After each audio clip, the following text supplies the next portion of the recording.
അസ്സലാമു അലൈക്കും വറഹ്മത്തുള്ളാഹി തആല വബറകാതുഹു.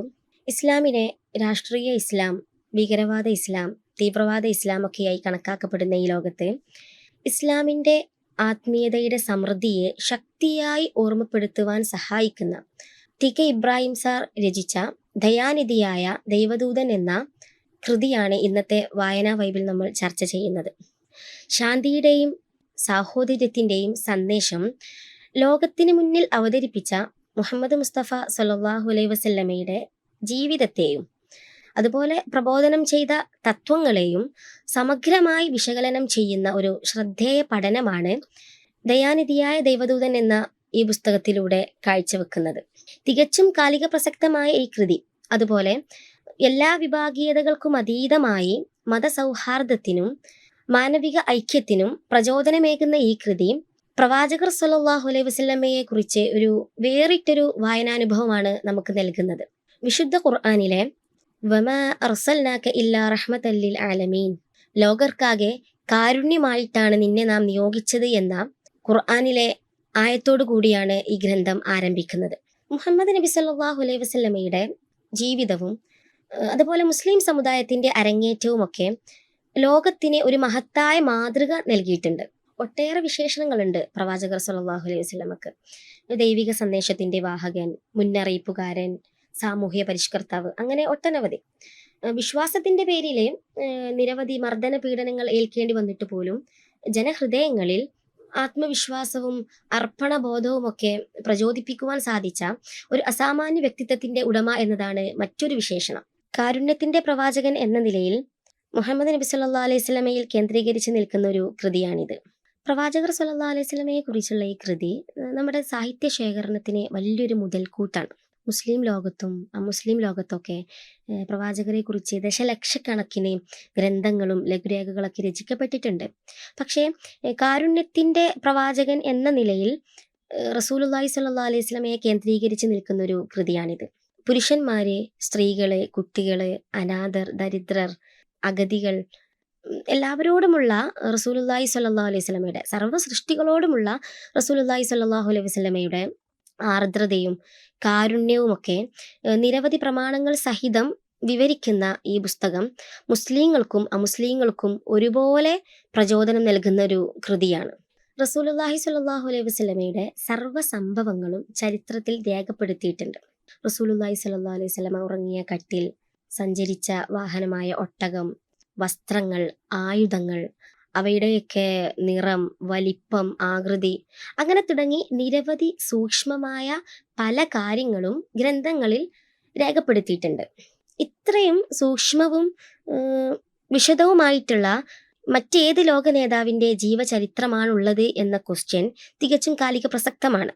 മുഹമ്മദ് നബി സല്ലല്ലാഹു അലൈഹി വസല്ലമയുടെ ഏറ്റവും പ്രകടവും പ്രമുഖവുമായിട്ടുള്ള ഒരു മുദ്ര എന്ന് പറയുന്നത് കാരുണ്യത്തിന്റെ ഭാവമാണ്. അതുപോലെ തന്നെ റസൂലുള്ളാഹി സ്വല്ലല്ലാഹു അലൈഹി വസല്ലമയെ ഒരു മനുഷ്യകുലത്തിന് മാത്രമായിട്ടല്ല നിയോഗിച്ചത്, മറിച്ച് സർവ്വ സൃഷ്ടിജാലങ്ങൾക്കും വേണ്ടിയിട്ടാണ് റസൂലുള്ളാഹി സ്വല്ലല്ലാഹു അലൈഹി വസല്ലമയെ നിയോഗിച്ചയച്ചിട്ടുള്ളത്. അതുപോലെ ദൈവകാരുണ്യത്തിന്റെ ഫലമായി കിട്ടിയ ഒരു സന്ദേശമാണ് ഖുർആൻ. അപ്പോൾ ഖുർആനും പ്രവാചകനും അവിഭാജ്യ ഘടകമാണ്. അതുപോലെ വിശുദ്ധ ഖുർആനിൽ തന്നെ നെമ്ല് അഥവാ ഉറുമ്പ്, അൻകബൂത്ത്, എട്ടുകാലി, ഈ ജീവികളെ കുറിച്ചൊക്കെ അധ്യായങ്ങൾ തന്നെയുണ്ട്.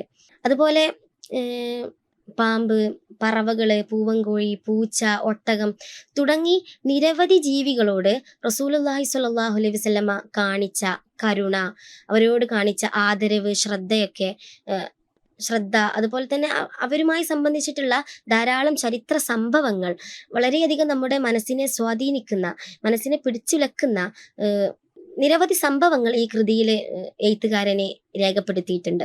അവയോടൊക്കെ അതിരറ്റ കൃപയും ആദരവും ശ്രദ്ധയൊക്കെ പുലർത്തുകയും അതിൻ്റെ കൂടെ അവരെ സ്നേഹിക്കുവാന് തൻ്റെ അസ്ഹാബുകളെ പഠിപ്പിക്കുകയും റസൂലുള്ളാഹി സ്വല്ലല്ലാഹു അലൈഹി വസല്ലമ ചെയ്തിട്ടുണ്ട്. സർവ്വസൃഷ്ടിജാലങ്ങളോടും എന്ന് പറയുമ്പോൾ ജന്തുക്കളിലും മാത്രമല്ല, ജീവനില്ലാത്ത അചേതന വസ്തുക്കളോടും നമ്മൾ കരുണ കാണിക്കണമെന്ന് റസൂലുള്ളാഹി സ്വല്ലല്ലാഹു അലൈഹി വസല്ലമ പഠിപ്പിച്ചു തരുന്നുണ്ട്.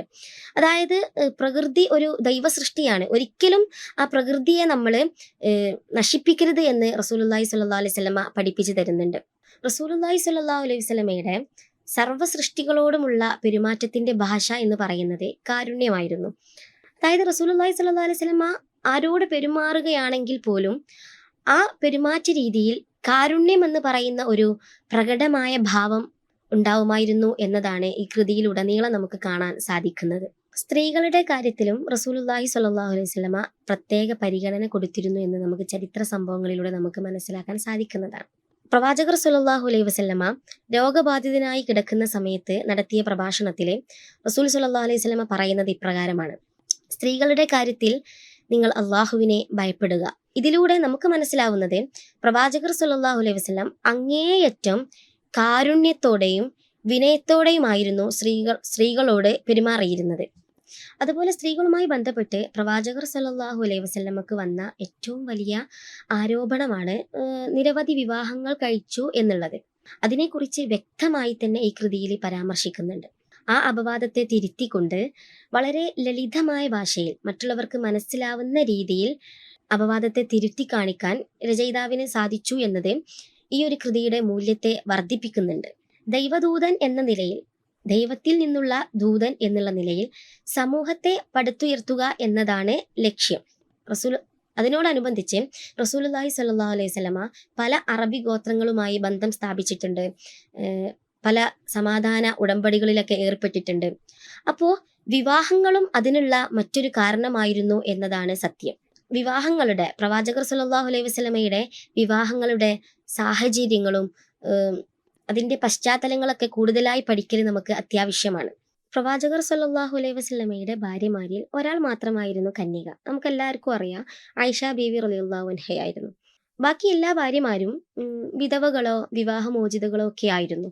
അപ്പോൾ സ്ത്രീകളെ റസൂലിനോട് ബന്ധപ്പെടുത്തിക്കൊണ്ട് വിമർശകർ പറയുന്ന അപവാദം പോലെ റസൂലുള്ളാഹി സ്വല്ലല്ലാഹു അലൈഹി വസല്ലം ആയിരുന്നുവെങ്കിൽ റസൂലിന്റെ യുവത്വ കാലഘട്ടത്തിൽ, നല്ല ചെറുപ്പ കാലഘട്ടത്തിൽ റസൂലുള്ളാഹി സ്വല്ലല്ലാഹു അലൈഹി വസല്ലമക്ക് ഒരു ഭാര്യ മാത്രമേ ഉണ്ടായിരുന്നുള്ളൂ എന്നതാണ് യാഥാർത്ഥ്യം.